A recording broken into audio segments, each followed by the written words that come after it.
आइए हम अपनी आंखों को बंद करें और प्रार्थना करें। स्वर्गीय पिता, हम धन्यवाद करते हैं आज की इस सुबह के लिए जो तूने हमारे जीवन में दी। तेरी आराधना करके जो आनंद हमारे जीवन में मिलता है उसके लिए हम धन्यवाद करते हैं। और आज तेरे चरणों में आते हैं और तुझसे विनती करते हैं कि अपना कलाम खोल, उन रोटियों की तरह जो तूने बड़ी भीड़ के सामने अपने हाथों में ली और धन्यवाद करके तोड़ी, और उस 5 रोटी 2 मछली से हजारों लोगों के खाने के बाद भी 12 टोकरे बच गए। आज तेरे कलाम रूपी रोटी आज तोड़ी जाए और बरकत आए, हम उसको खाएं और तृप्त होएं और अपने साथ आशीषों के टोकरों को भरने वाले हो सके। धन्यवाद करते हैं पवित्र आत्मा, तू हमसे बोल और बातचीत कर। प्रभु यीशु मसीह के नाम से मांगते हैं, आमीन। मेरे अजीजों, आज की सुबह मैं आपसे एक व्यक्ति के द्वारा बातचीत करना चाहता हूँ। बाइबल का एक बहुत ही अच्छा एक पात्र, मेरा एक फेवरेट पात्र, बाइबल में मैं उसकी कहानी को बार बार पढ़ता हूँ। मैं बार बार उसकी कहानी को याद करता हूँ। मैं बार बार उसकी कहानी को अपने जीवन में उतारने की कोशिश करता हूँ। आज का मेरा टाइटल होगा reward of faithfulness. Reward of faithfulness. आज मैं एक ऐसे व्यक्ति के बारे में बात करने जा रहा हूं जिसके जीवन में बहुत उतार चढ़ाव है, बहुत ज्यादा उतार चढ़ाव है, और उस व्यक्ति का नाम है यूसुफ, जोसेफ। यूसुफ। इसकी कहानी की शुरुआत उत्पत्ति 27 से शुरू हो जाती है। ये याकूब का बहुत प्रिय पुत्र है, क्योंकि ये उस स्त्री से है जिसे याकूब बहुत प्यार करता था। हाँ, जिससे याकूब बहुत प्यार करता था, जिसके कारण याकूब ने 7 साल गुलामी करी थी। और जब उसके साथ में धोखा हुआ तो उसने अगले 7 साल फिर गुलामी करी, लेकिन हासिल किया उसने। और उसका ये पुत्र है। उस स्त्री से 2 पुत्र हुए थे, और वो 2 पुत्र यूसुफ और बिन्यामीन थे। मैं आज यूसुफ की कहानी से आपसे बातचीत करने जा रहा हूं। यूसुफ एक अच्छा इंसान, एक अच्छा लड़का है, अपने पिता का प्रिय है, और शुरू से आप यूसुफ के जीवन के अंदर एक खास बात को देखने पाएंगे। वो खास बात यह है कि वो सच पर चलता है, वो बुरा नहीं करता, वो बुरा देखता नहीं। इसलिए जो कुछ बुरा होता है, अगर उसके भाई भी बुराई के रास्ते पर जा रहे हैं तो वो उसका समाचार अपने पिता को देता है। कई बार आपका अच्छा बनना भी एक लोगों के लिए समस्या बन जाता है, और परमेश्वर यूसुफ को स्वप्न दिखाता है। स्वप्न दिखाता है। वो स्वप्न एक शुरुआत थी। परमेश्वर ने यूसुफ को 2 स्वप्न दिखाए, और वो स्वप्न एक शुरुआत थी जो परमेश्वर यूसुफ के जीवन में कर रहा था। मैं स्ट्रांगली आपको कहना चाहता हूं कि यिर्मयाह 29 और उसकी 11 आयत जीवन के अंदर हमेशा याद रखिए। वहां पे ऐसे लिखा है परमेश्वर कहता है जो कल्पनाएं मैंने तुम्हारे विषय में की है उन्हें मैं जानता हूं, जो योजनाएं मैंने तुम्हारे विषय में बनाई हैं, जो प्लान्स मैंने तुम्हारे विषय में बनाए हैं उन्हें मैं जानता हूं। वो लाभ के हैं, हानि के नहीं है, और अंत में तुम्हारी आशा पूरी करूंगा। लेकिन बीच का जो पीरियड है ये बहुत कठिनाई का है, ये बहुत कठिनाई का है। यहां पे परमेश्वर उसको स्वप्न दे रहा है। उसने स्वप्न देखा कि वो पूले बांध रहा है, उसके सारे भाई लोग मिलकर पूले बांध रहे, उसका पूला खड़ा रहा और उसके भाइयों के पूले नीचे गिर गए। उसके भाइयों को गुस्सा आया, गुस्सा आया, क्या हम इसको दंडवत करेंगे? क्या ये अपने आप को बहुत बड़ा समझने लगा है?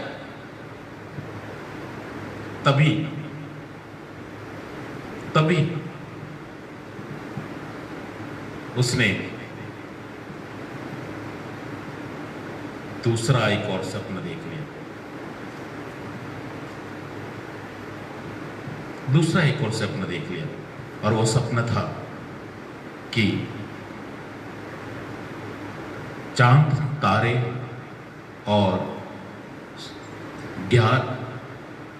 चांद, सूरज और 11 तारे उसको दंडवत कर रहे। ये एक और समस्या बन गई, ये एक और समस्या बन गई। उसका पिता भी, लिखा है उसका पिता भी गुस्सा हो गया।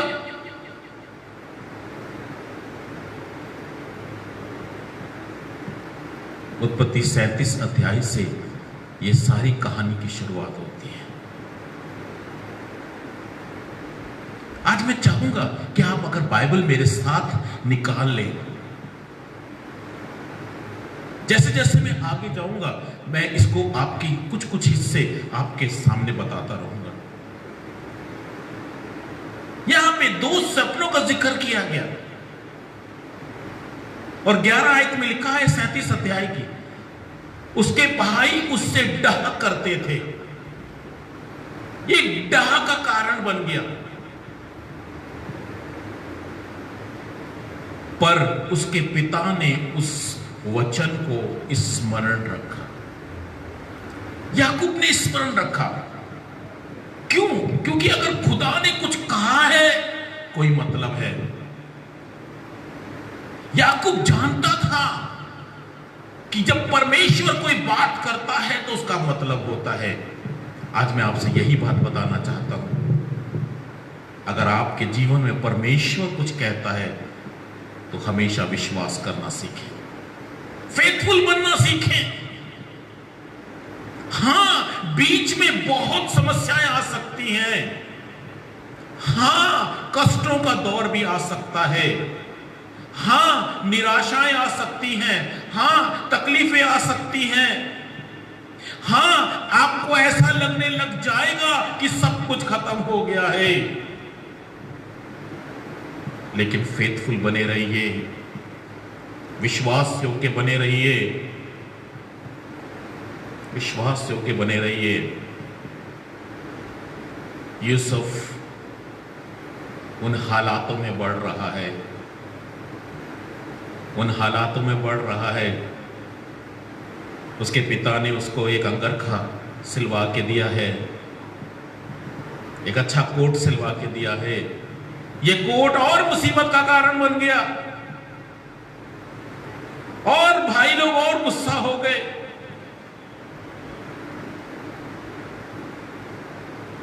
सतारह साल का है ये, मात्र 17 साल का, एक 17 साल का छोटी सी उम्र का एक बच्चा।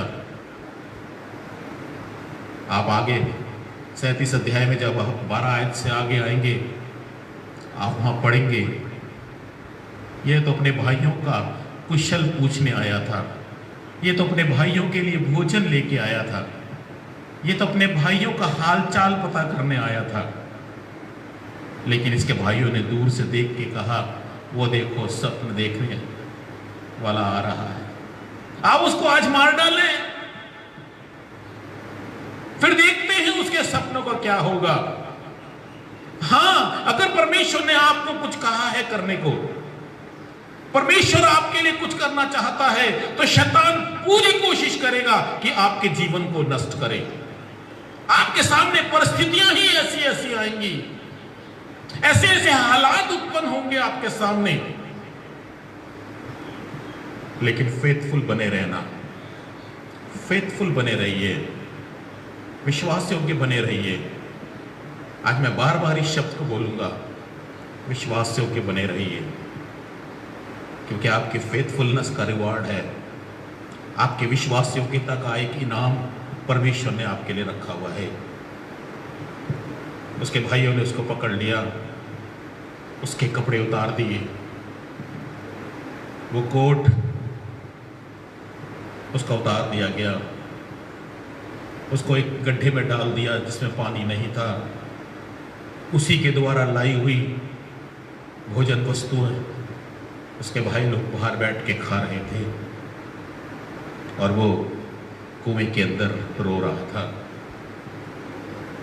ऐसे कई बार जीवन के अंदर ऐसे दौर आते हैं, वो हमें निराश कर देते हैं, वो हमें तोड़ देते हैं, हम टूट जाते हैं, हम टूट जाते हैं, यस, तोड़ा जाता है।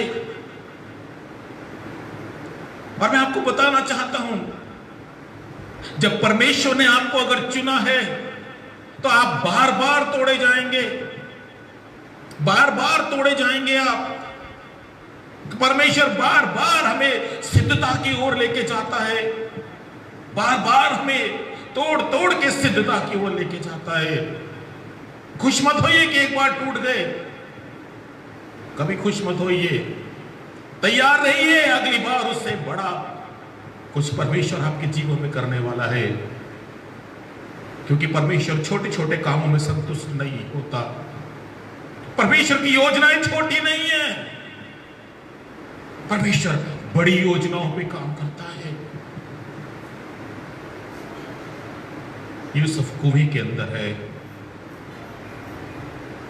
रो रहा है, अपने भाइयों से गिड़गिड़ा रहा है। मैं समझ सकता हूं कि आज यूसुफ ने इस गड्ढे के अंदर बहुत सारे सवाल परमेश्वर से भी करे होंगे। तू मुझे सपने दे रहा था, तूने मुझे सपने दिखाए थे, क्या ये उन सपनों का अंत है? क्या ये अर्थ है उन सपनों का? मेरे अजीजों, कई बार आपके और मेरे साथ ऐसा होता है, हम परमेश्वर को विश्वास करके दृढ़ता से आगे बढ़ने की कोशिश करते हैं, हमें तोड़ा जाता है, हमें रोका जाता है, हमें निराश किया जाता है, हम परेशान हो जाते हैं। इसका यह मतलब नहीं कि परमेश्वर ने आपको छोड़ दिया, परमेश्वर अपनी योजना को पूरा कर रहा है, परमेश्वर अपनी योजना को पूरा कर रहा है। बस एक काम कीजिए, विश्वास योग्य बने रहिए, फेथफुल बने रहिए। यूसुफ फेथफुल बना रहा। तभी उसके भाइयों ने देखा, 37 अध्याय के 25 आयत में उसके भाइयों ने देखा इश्माएलियों का एक बड़ा दल आ रहा है, कुछ व्यापारी आ रहे हैं, कुछ लोग आ रहे हैं, और उन्होंने एक फैसला किया कि इसके ऊपर हम हाथ नहीं उठाएंगे, इसे मारेंगे नहीं, क्यों ना इसको बेच दिया जाए, क्यों ना इसको बेच दिया जाए। और आप इस अध्याय में पढ़ेंगे, मैं आपको उत्साहित करूंगा, उत्पत्ति 37 अध्याय से आज आप जरूर पढ़िएगा, आप उसको में पढ़ेंगे। उन्होंने गड्ढे से उसको खींच के बाहर निकाला और उसको बेच दिया, बेच दिया। यस, परमेश्वर ने हमें बेचे जाने दिया। कई बार परमेश्वर बड़ी योजनाओं पे काम करता है, छोटे दुखों में हमें जाने देता है। परमेश्वर ने बचाव का उपाय नहीं किया। कई बार हमारा दिल टूटता है, कई बार हम परमेश्वर से प्रश्न करते हैं, कई बार हम निराश होते हैं। हम प्रश्न करते हैं, परमेश्वर ऐसा हमारे जीवन में क्यों हुआ? यस, मैंने कई बार परमेश्वर से प्रश्न किए, why should I, why should I, मेरे पास में मुझ पर ऐसी समस्या क्यों, मुझ पर ऐसी समस्या क्यों? Why should I? मैं दूसरे को देखता हूं, वो जीवन में सफल हो रहे हैं। Why should I? मैं ही निराश क्यों, मैं ही पीड़ा में क्यों? मैं अपने कमरे के अंदर आंसुओं से तकिए क्यों भिगोता हूं? Why should I? Why should I? परमेश्वर ने हर बार मुझे एक ही उत्तर दिया, जो डाली मुझ में बनी रहती है, मेरा पिता उसे छांटता है ताकि और फले। हो सकता है आज आप छांटे जा रहे हैं, पीड़ा होती है, जब छांटे जाते हैं तो पीड़ा होती है, जब छांटे जाते हैं तो दुख होता है। लेकिन मैं आपको आज उत्साहित करना चाहता हूं, अपनी विश्वास योग्यता कभी मत खोएं।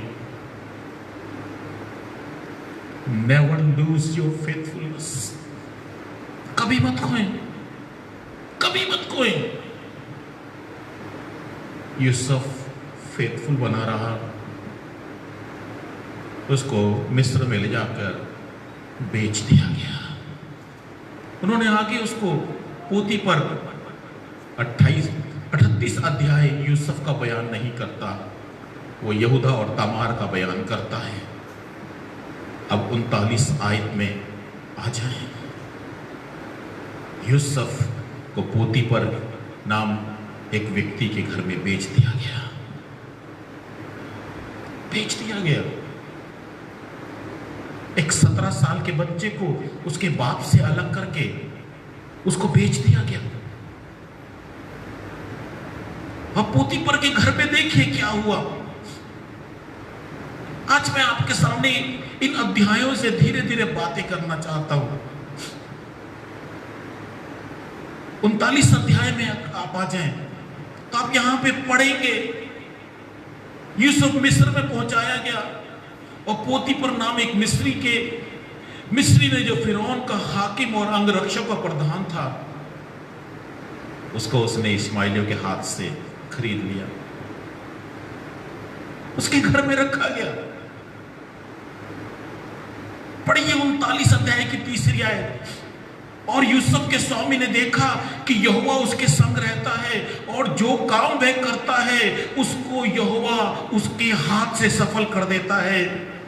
तब उसके अनुग्रह की दृष्टि उस पर हुई और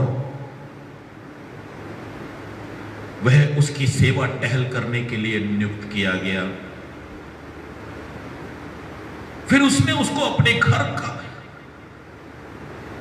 अधिकारी बना करके अपना सब कुछ उसके हाथ में सौंप दिया।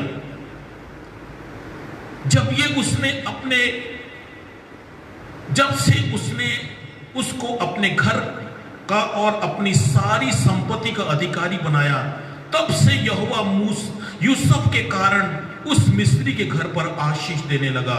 और क्या घर में, क्या मैदान में, उसका जो कुछ था सब पर यहोवा की आशीष होने लगी। इसलिए उसने अपना सब कुछ यूसुफ के हाथ में यहां तक छोड़ दिया कि अपने खाने की रोटी को छोड़ वह अपनी संपत्ति का कुछ हाल ना जानता था। एक अच्छा दौर आ गया, एक अच्छा दौर आ गया। आज मैंने शुरुआत में बोला, मसीह जीवन के अंदर बहुत उतार चढ़ाव आते हैं, लेकिन विश्वास योग्यता को बनाए रखिए, विश्वास योग्यता को बनाए रखिए। कितना एक अच्छा दौर आ गया। इस पोतीफर ने देखा ये यूसुफ के साथ परमेश्वर है, ये जो कुछ भी करता है परमेश्वर उसको आशीषित करता है। इसने अपने घर का, अपनी संपत्ति, सब कुछ यूसुफ को सौंप दिया। कितनी बड़ी बात लिखी है कि यूसुफ के हाथ में यहां तक छोड़ दिया कि अपने खाने की रोटी को छोड़ अपनी संपत्ति का कुछ हाल ना जानता था, कुछ नहीं जानता था पोतीफर, सब कुछ यूसुफ के हाथ में छोड़ दिया। लेकिन वहां भी समस्या आ गई, वहां भी समस्या आ गई। बहुत सारे खोजकार बताते हैं कि यूसुफ पोतीफर के घर में करीब 2 साल रहा, करीब 2 साल रहा। समस्या आ गई, समस्या भी ऐसी कि उसकी फेथफुलनेस को तोड़े, विश्वास योग्यता को तोड़े। अगर आप परमेश्वर की योजना में हैं, परमेश्वर आपके जीवन में अपनी योजना को आपका इस्तेमाल करके पूरा करना चाह रहा है, तो शैतान पूरी कोशिश करेगा कि आपको किसी भी तरीके से गिराए। वो आपके लिए गिराने की कोशिश करेगा। और यहां पे पोतीफर की पत्नी का इस्तेमाल किया गया। रूपवती, सुंदर थी वो, यूसुफ भी बहुत सुंदर था। 19 साल का जवान था ये, 19 साल का एक जवान पुरुष था।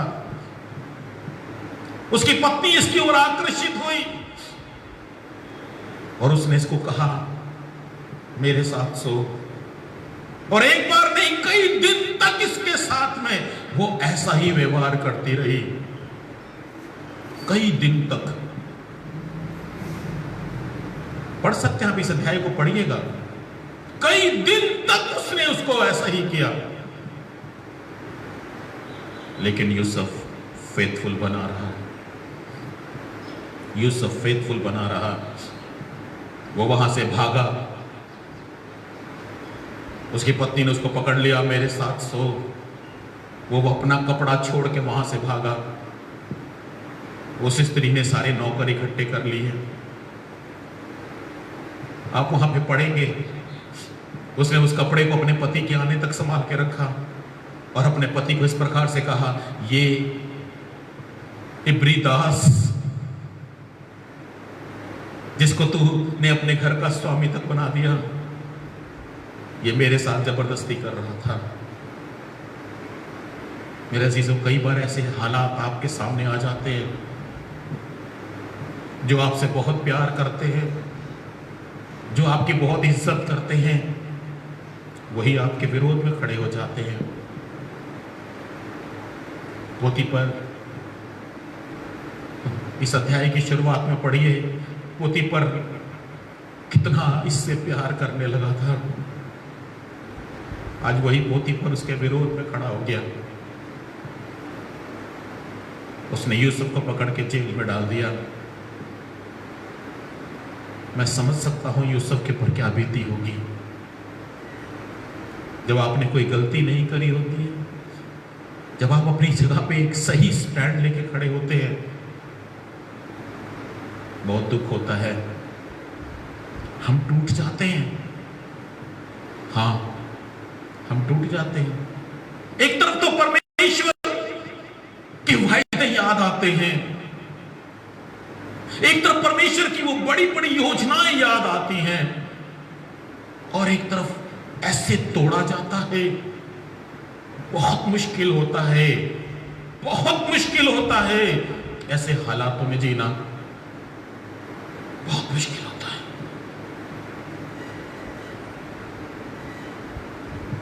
1986 में मैंने इस बात का जिक्र 2 दिन पहले भी किया था। 1986 में परमेश्वर ने मेरे जीवन के अंदर 2 लोगों को भेज करके मुझे इस बात को कहा कि मैंने तुझे चुना है, तू मेरा है, तू मेरी सेवा करेगा। 1989 में पटना में एक होटल के कमरे में रात के 2:30 बजे परमेश्वर ने उस चीज को दोबारा रिमाइंड कराया, तू मेरा है, तू मेरा है। मेरा अजीजों, लेकिन 1997 में एक ऐसा दौर आया जिसने मुझे तोड़ के रख दिया। एक भरी चर्च में 400 लोगों के बीच में मेरी बेइज्जती की गई। मैं टूट गया। मेरे मन में कई बार ये प्रश्न मेरे जीवन के अंदर आया, क्यों परमेश्वर ने 2 बार, क्यों परमेश्वर ने 2 बार मुझे वो शब्द बोले कि मैंने तुझे चुना है। मैं समझ सकता हूं यूसुफ के ऊपर क्या बीती होगी। आप जानते हैं मैंने क्या किया? जब मैं टूट गया था, मैंने आत्महत्या करने की कोशिश करी।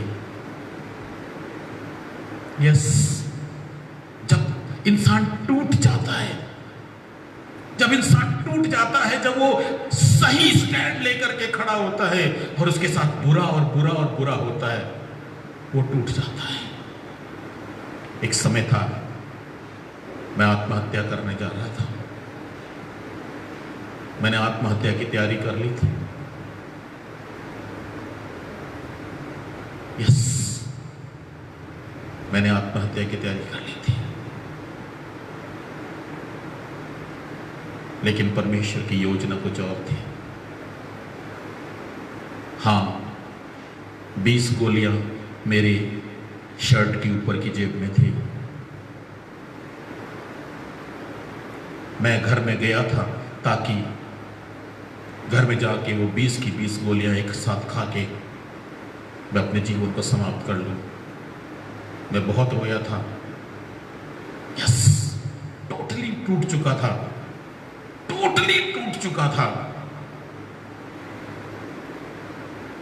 मैं जान सकता हूं, समझ सकता हूं यूसुफ की स्थिति क्या हुई होगी, लेकिन परमेश्वर की योजना कोई और थी। मेरे अजीजों, परमेश्वर ने शर्ट की ऊपर की जेब से मुंह तक मात्र 9 इंच का फासला था। परमेश्वर ने ये गोलियां मेरे मुंह में जाने नहीं दी। मैं अपने घर गया था ताकि मैं उन गोलियों को खा लूं, और मुझे घर में जाते ही नींद आ गई और मैं सो गया। और उसके बाद परमेश्वर ने मेरी भाभी को घर में भेजा और उन्होंने मेरी शर्ट के ऊपर जब मुझे उठाने के लिए हाथ मारा तो उन्होंने सोचा कि मेरी तबीयत ठीक नहीं है, मैं कोई दवाई लेके आया हूं। लेकिन जब उन्होंने वो गोलियां देखी तो उन्होंने मेरे से एक सवाल किया, क्या हुआ बेटा, क्यों कर रहा है ऐसा? और मैं टूट गया था। Yes, I was broken. Yusuf की भी ऐसे ही हालत हुई होगी। यूसुफ भी टूट गया होगा, टूट गया। कई बार आपको अपनी फेथफुलनेस प्रूव करनी होती है, विश्वास योग्यता को प्रूव करना होता है।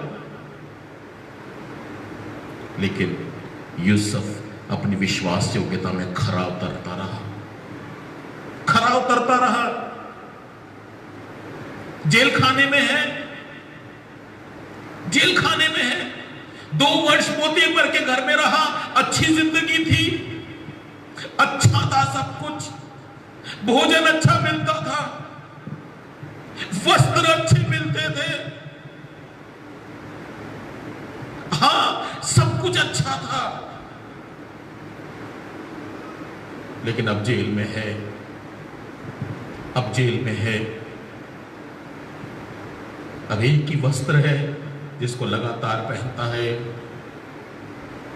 कैदियों के वस्त्र। लेकिन यूसुफ ने कभी परमेश्वर के साथ बगावत नहीं करी। यूसुफ ने परमेश्वर के साथ कभी भी वाद विवाद नहीं किया। जेल खाने में भी यूसुफ परमेश्वर के साथ फेथफुल बना रहा, और उसका रिवार्ड 39 अध्याय की 21 आयत से आप पढ़ेंगे। वहां लिखा है, पर यहोवा यूसुफ के संग संग रहा और उस पर करुणा की। परमेश्वर एक योजना में काम कर रहा है। हो सकता है आज आपके हालात सही ना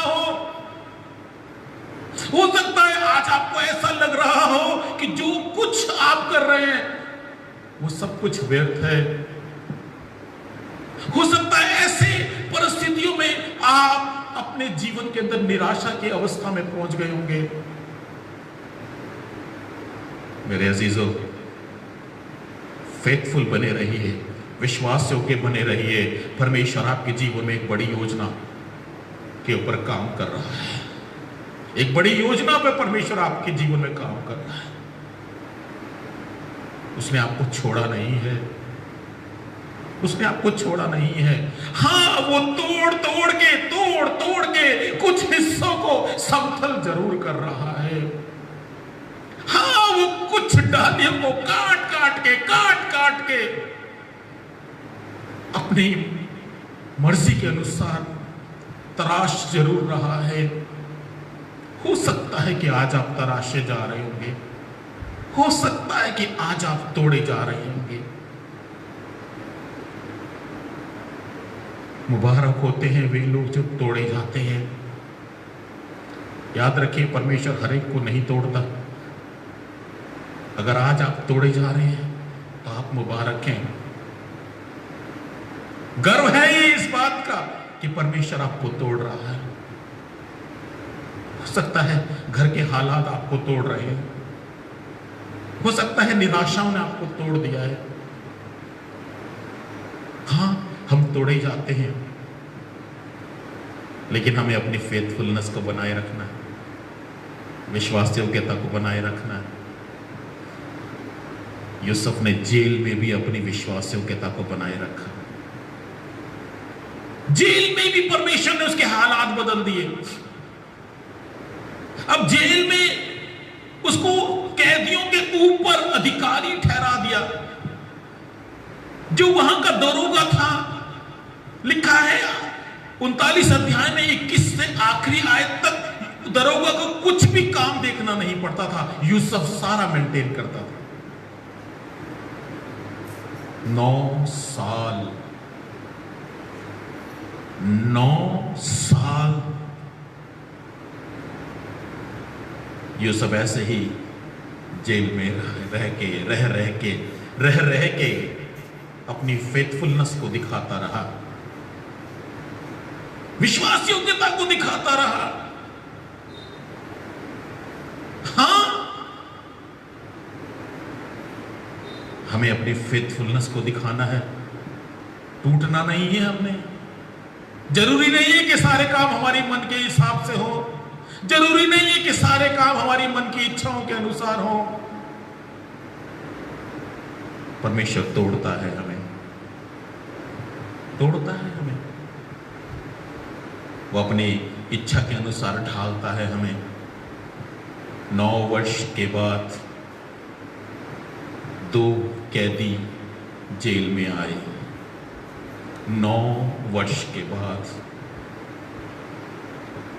और वो 2 कैदी राजा के 2 प्रधान थे, एक रसोइया का प्रधान और एक पिलाने वाले का प्रधान। वो भी यूसुफ के अंडर आए थे। 40 अध्याय का पढ़िएगा। वो यूसुफ के अंडर जेल खाने में उनको डाला गया। उनसे कुछ अपराध हुआ, फिरौन को गुस्सा आया और उसने उन दोनों को जेल में डलवा दिया।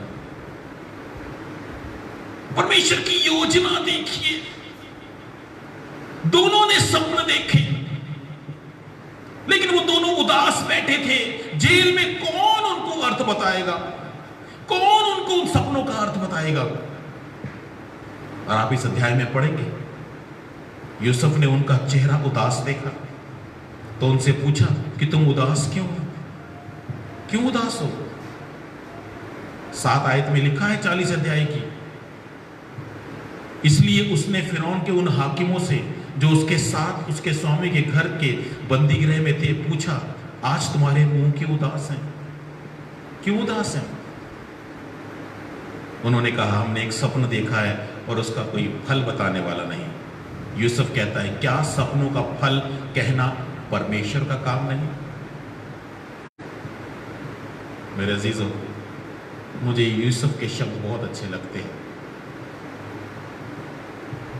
क्या सपनों का फल कहना परमेश्वर का काम नहीं? मुझे अपना स्वप्न बताओ। कितना भरोसा अपने परमेश्वर पर। हालांकि बुरा और बुरा और बुरा और बुरा हो रहा है। 11 साल हो गए हैं अब तक उसको मिस्र में, 11 साल, 2 साल पोतीपर के घर में और अभी तक 9 साल जेल में हो चुके हैं। शुरुआत के 2 साल बहुत अच्छे बीते थे, अब तो 9 साल से जेल में सड़ रहा हो। एक ही वस्त्र है, कैदियों के वस्त्र, लेकिन फिर भी परमेश्वर के साथ ऐसा संबंध, फिर भी परमेश्वर के साथ इतना प्रेम, इतनी विश्वास योग्यता। क्या मैं और आप इतनी विश्वास योग्यता रख पाते हैं अपने परमेश्वर के साथ? क्या हम इतनी विश्वास योग्यता रख पाते हैं? और वो लोग उसको अपने सपने बताते हैं, सपने बताते हैं। पिलाने वाला बताता है तो वो उसका अर्थ बताता है। समय नहीं कि मैं उन सपनों को बताऊं। 3 दिन के भीतर फिरौन तुझे तेरी नौकरी पर दोबारा रख लेगा। दूसरा व्यक्ति भी अपना स्वप्न बताता है, दूसरा व्यक्ति भी बताता है। यूसुफ उसको भी उसका अर्थ बताता है। 3 दिन के भीतर फिरौन तुझे पेड़ पर टंगवा देगा, मरवा देगा। चील कौवे तेरा मांस नोच नोच के खाएंगे। और ऐसा ही हो गया। वहां आप एक बात पढ़ेंगे, यूसुफ ने कोशिश करी, एक कोशिश करके देखी, उस व्यक्ति से बात करी जिसका स्वप्न अच्छा था। 3 दिन के बाद फिरौन तुझे तेरी नौकरी पर रख लेगा, तू फिर से फिरौन को प्याला पकड़ाया करेगा। मेरी सुधि लेना, मेरी सुधि लेना। मेरे साथ अन्याय हुआ है, मेरे साथ अन्याय हुआ है, मेरे साथ धोखे हुए हैं, मेरे साथ धोखे हुए हैं। मुझे इस जगह पे गुलाम बना के लाया गया है, मुझे बार बार बेचा गया है, मैं निर्दोष हूं। मैंने फिरौन के घर में कोई भी गलती नहीं करी। मैंने इस मिस्र में एक भी गलती नहीं करी। मैं 2 वर्ष पोतीपर के घर में रहा, मैं ईमानदार बन के रहा। मैंने 1 रुपए की भी इधर से उधर हेरा फेरी नहीं करी। मैं इस जेल में भी 9 सालों से एक ईमानदार व्यक्ति बन के रह रहा हूं। फिरौन के पास जब तू नौकरी पे जाए मेरी सुधि लेना, लेकिन वो भी भूल गया। मेरे अजीजों, कई बार हमारा भरोसा इंसानों पर आ जाता है, कई बार हम इंसानों से उम्मीदें करने लग जाते हैं, कई बार हमारी उम्मीदें बढ़ जाती हैं कि कोई हमारी मदद करेगा। मैं आपको बताना चाहता हूं, इस संसार में कोई हमारी मदद नहीं कर सकता अगर परमेश्वर की योजना के अंतर्गत हम चल रहे हैं। भूल गया वो? 2 वर्ष बीत गए, 2 साल बीत गए, उसको याद ही नहीं आया। मेरे अजीजों, वो भूल सकता है, उसके साथ भलाई करी थी यूसुफ ने, वो भूल सकता है। हाँ, वो भूल गया। परमेश्वर का वचन तो यहां तक कहता है, क्या यह हो सकता है कि एक मां अपने बच्चे को भूल जाए और अपने जन्माए हुए लड़के पर दया ना करे? हाँ, वो भूल सकती है, पर परमेश्वर कहता है मैं तुझे नहीं भूल सकता। हाँ, वो पिलानेहार भूल गया। यूसुफ के स्वप्न का अर्थ बताने के कारण उसको नौकरी मिली, भूल गया। भूल जाते हैं लोग आपको, भूल जाते हैं उन भलाइयों को जो आप करते हैं। निराश मत होइए, दुखी मत होइए, दुखी मत होइए। विश्वास कीजिए, परमेश्वर योजना में काम कर रहा है। बस फेथफुल बने रहिए, विश्वास योग्य बने रहिए, विश्वास योग्य बने रहिए। पिलानेहारा भूल गया, लेकिन परमेश्वर नहीं भूला। 41वें अध्याय में आ जाए। 41वें अध्याय में आप वहां पे फिरौन को परमेश्वर ने 2 स्वप्न दिखाए। 2 स्वप्न देखे फिरौन ने। एक स्वप्न देखा, घबरा के उठ गया, फिर सोया, फिर दूसरा स्वप्न दिखाई दिया। और सवेरे उठ करके परेशान हो गया, परेशान हो गया। लिखा है पूरे मिस्र में कोई भी व्यक्ति, कोई भी शास्त्री, कोई भी पंडित सपनों का अर्थ नहीं बता पाया, सपनों का अर्थ नहीं बता पाया। जब परमेश्वर की योजना होती है, दुनिया का सारा ज्ञान फेल हो जाता है। जब परमेश्वर काम करता है, दुनिया की सारी ताकतें फेल हो जाती हैं। जब परमेश्वर काम करता है और परमेश्वर ने अगर आपको उस काम के लिए चुना है, आपके सामने कोई भी खड़ा नहीं हो सकता है। जब परमेश्वर ने आपके लिए कुछ रख दिया है, कोई सिफारिश, कोई दुनिया की ताकत, कोई बड़ी से बड़ी सिफारिश भी आपके हक को छीन नहीं सकती। यस, क्योंकि वो परमेश्वर की योजना है। फिरौन परेशान हो गया, कोई अर्थ नहीं बता पा रहा है। तब परमेश्वर ने पिलानेहार को स्मरण दिलाया और उसने कहा, आज मुझे मेरा अपराध याद आ रहा है। 2 वर्ष पहले फिरौन, तूने मेरे को और रसोइयों के प्रधान को जेल में डाला था। हम दोनों ने सपने देखे थे और जेल में एक यूसुफ नाम का एक इब्री जवान है, एक है इब्री जवान, उसने हमें हमारे सपनों का अर्थ बताया था और हमारे साथ वही हुआ जो उसने बताया था। मुझे मेरी नौकरी मिली और दूसरे को फांसी पर लटकाया गया।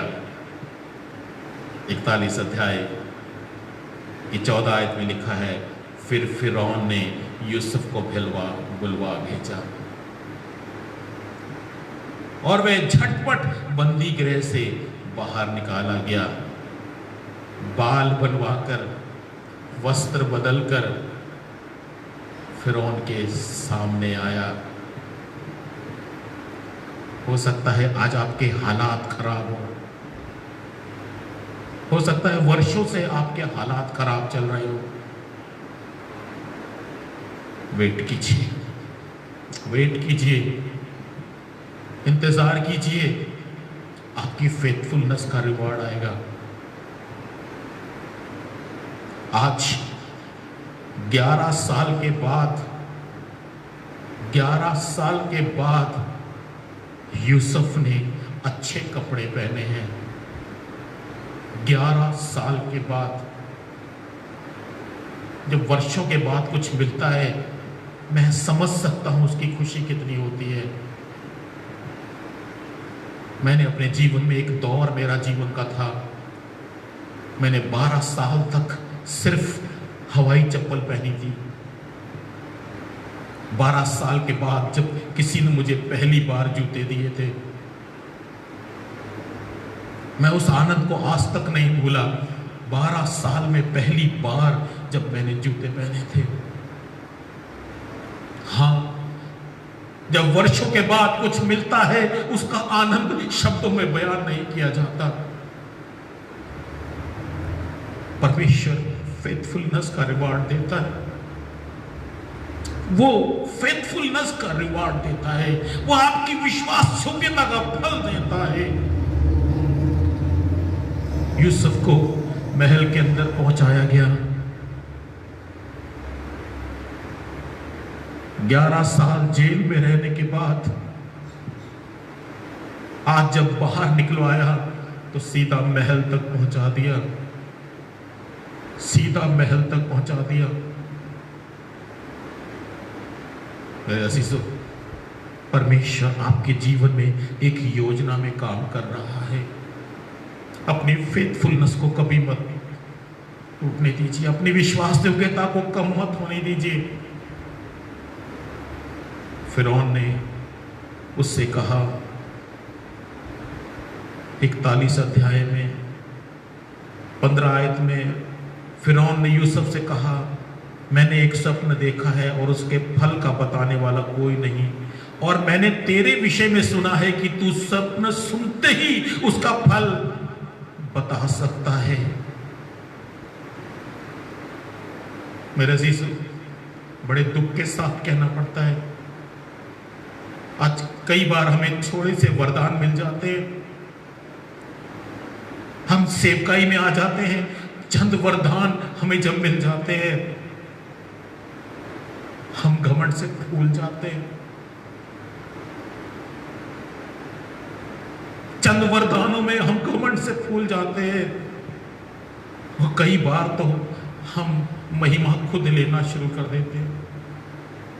फिरौन कह रहा है, यूसुफ, मैंने सुना है कि तू सपनों का अर्थ स्वप्न सुनते ही बता देता है। लेकिन यूसुफ का उत्तर देखिए। यूसुफ ने फिरौन से कहा, मैं तो कुछ नहीं जानता, परमेश्वर ही फिरौन के लिए शुभ समाचार देगा। क्या हम ऐसी फेथफुलनेस दिखाते हैं? क्या हम ऐसी विश्वास योग्यता दिखाते हैं?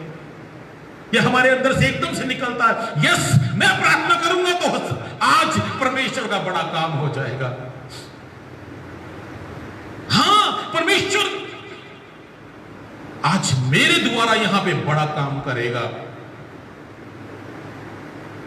अगर आपके अंदर से ऐसे शब्द निकलते हैं, अपने शब्दों को बदलना सीखिए, बदलना सीखिए, सही जगह महिमा देना सीखिए। यूसुफ ने कहा, आई एम नथिंग। एक मसीह को हमेशा ये अंगीकार करना चाहिए, मैं कुछ भी नहीं हूं, आई एम नथिंग, मैं कुछ नहीं जानता। हाँ, परमेश्वर सब कुछ कर सकता है। He can do everything। ये फेथफुलनेस की सीढ़ियां हैं, फेथफुलनेस की सीढ़ियां हैं जिसमें हमें चढ़ते जाना है। विश्वास योग्यता की सीढ़ियां। कभी भी अपने महिमा मत ले, कभी मुंह से ये शब्द ना निकलने पाए कि मेरी प्रार्थना से ऐसा हो गया। परमेश्वर को महिमा देना सीखें। ये फेथफुलनेस के लेवल हैं। और ऊपर बढ़ते रहिए और ऊपर बढ़ते रहिए। उसको सपने बताए गए, दोनों सपने फिरौन ने बताए,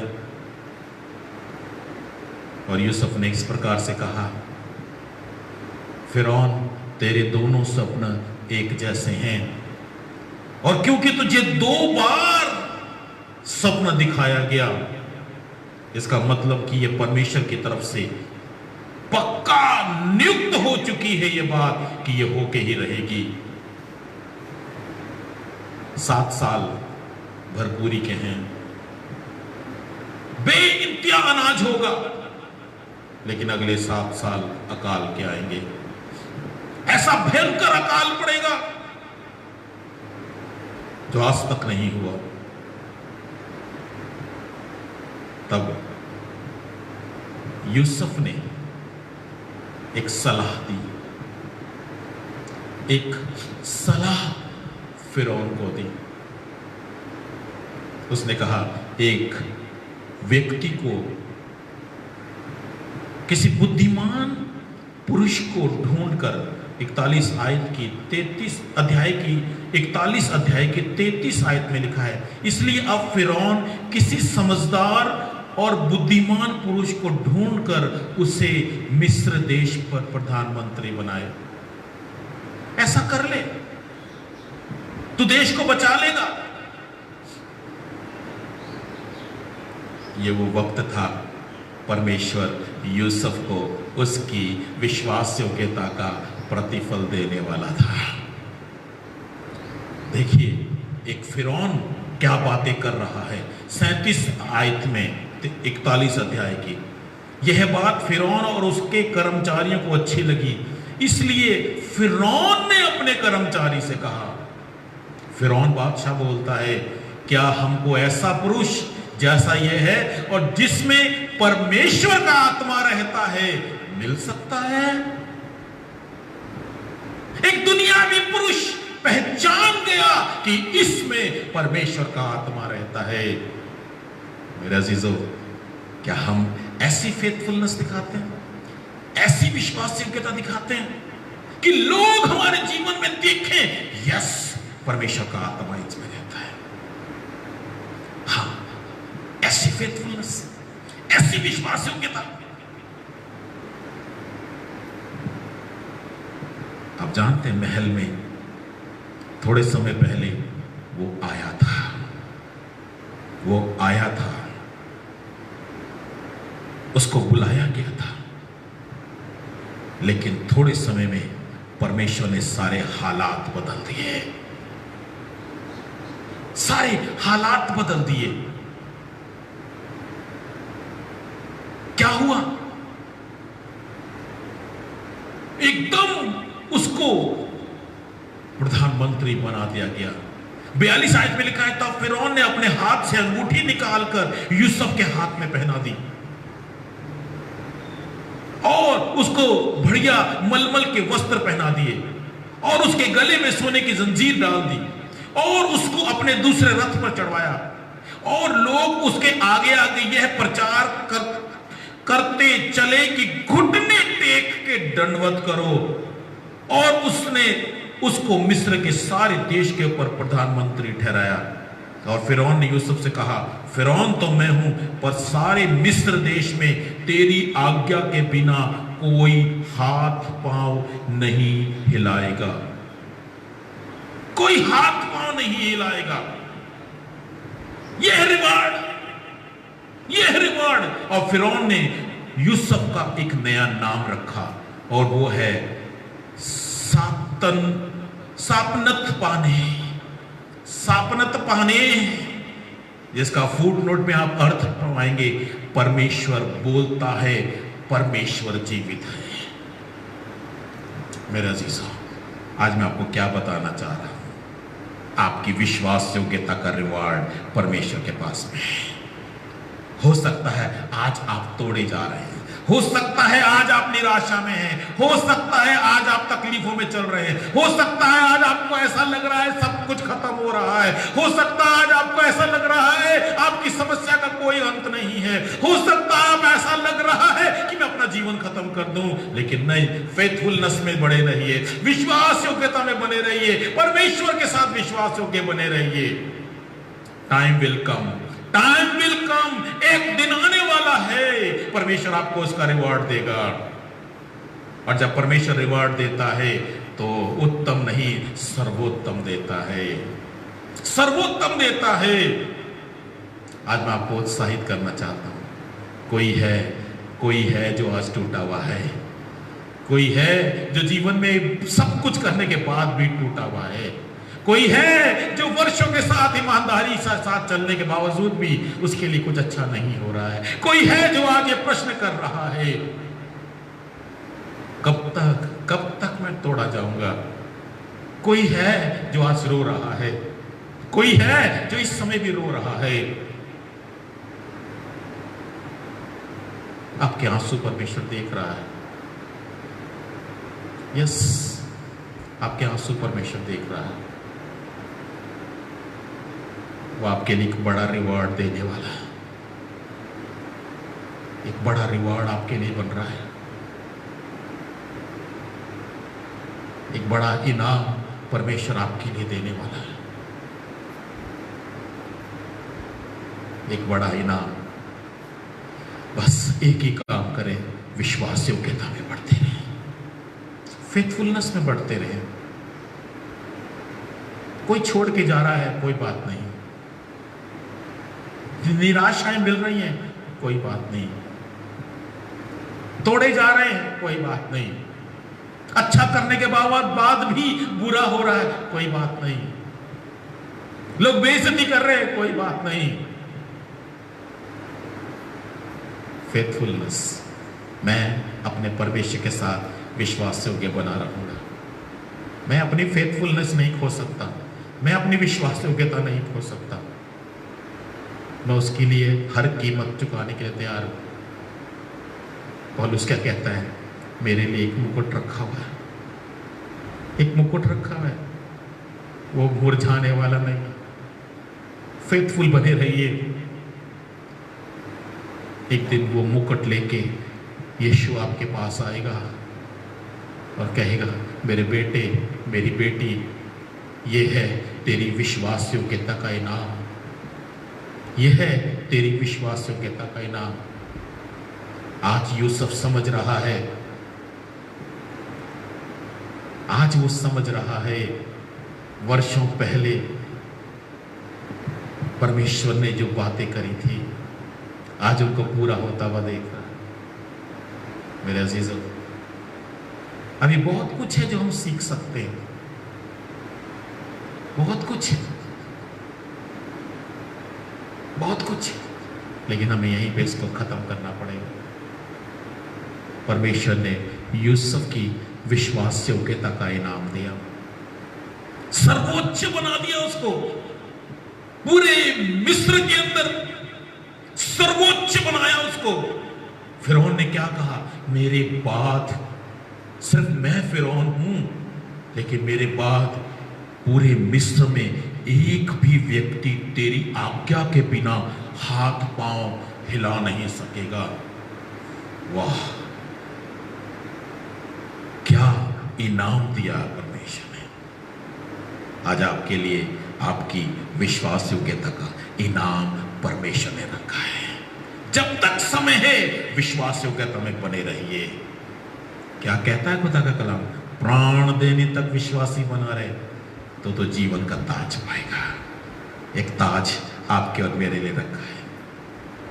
अगर हालात खराब हो रहे हैं, गलत समझौते मत कर लीजिए, गलत समझौते मत कर लीजिए।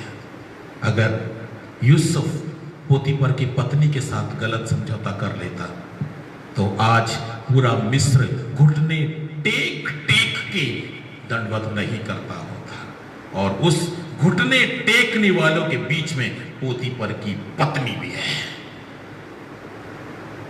पोतीफर भी है। विश्वास योग्यता में बने रहिए। परमेश्वर ने ऊंचा इनाम रखा है, उच्च रखा है, सर्वोच्च रखा है। बस विश्वास योग्यता कभी मत छोड़ें। हालात खराब हो रहे हैं, हालातों के साथ हम कभी खराब ना होए, विश्वास योग्यता को बनाए रखें। प्रभु इन वचनों के द्वारा आपको आशीष दे। आइए प्रार्थना करें। स्वर्गीय पिता, हम धन्यवाद करते हैं। यकीनन जब हम विश्वास योग्य बने रहते हैं, जब हम उस डाली की तरह तुझ में बने रहते, तू छांटता है, दुख तो होता है उस समय, निराशाएं आती हैं उस समय, लेकिन जब हम विश्वास योग्य बने रहते हैं तो फलवंत होते हैं, फलवंत होते हैं। तू विश्वास योग्यता का इनाम देता है। आज प्रभु, हो सकता है सुनने वालों में से कोई बहुत टूटा हुआ है। हाँ प्रभु, मेरी यही प्रार्थना है कि हम सबों को ऐसी सामर्थ्य दे, हर दौर में हम विश्वासों के बने रहें, ताकि वो इनाम पाए जो तूने हमारे लिए रखा है। आज के वचन के द्वारा हम सबको आशीष देना, प्रभु यीशु मसीह के नाम से मांगते हैं, आमीन। हालेलुया। मैं विश्वास करता हूं आज प्रभु ने आपसे बातें करी। प्रभु का कलाम कहता है उसका वचन कभी बेफायदा नहीं आता। आइए, ये वक्त होगा कि हम एक गीत प्रभु की महिमा में गाएंगे। खुद को चढ़ा देता, सेवा कर पाएंगे। खुद मर जाए तो सुख से जी पाएंगे। खुद मर जाए तो सुख से जी पाएंगे। खुद को चढ़ा दे तो सेवा कर पाएंगे। खुद मर जाए तो सुख से जी पाएंगे। खुद मर जाए तो सुख से जी पाएंगे। क्रूस उठाने से भावना बदल जाएगी। क्रूस उठाने से भावना बदल जाएगी। धीरज रखने से शांति भी मिल जाएगी। धीरज रखने से शांति भी मिल जाएगी। खुद को चढ़ा दे तो सेवा कर पाएंगे। खुद मर जाए तो सुख से जी पाएंगे। खुद मर जाए तो सुख से जी पाएंगे।